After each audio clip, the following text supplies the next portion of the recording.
In this video, I'm about to show you how to use Synthesia AI video presentation on your mobile phone.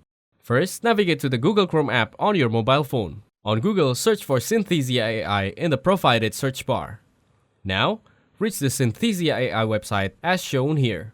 Once on the website, scroll down and select a video template. After that, you can edit your script in any other language. Next, hit the Generate a Video with AI for Free button. Following that, fill out the form provided on the screen. Fill out the required fields including name, email, and the source where you hear about Synthesia. Following that, verify your identity and tap on Generate Free Video. You have to wait for a few seconds, and after that, the video will be ready. Then, go to the Gmail website in the browser. Now, reach the Synthesia AI chat and hit Watch Your AI Video option.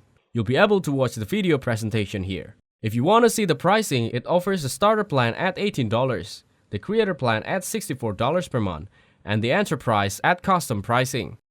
You can unlock additional useful by upgrading the given plans. Thanks for watching, don't forget to like and subscribe.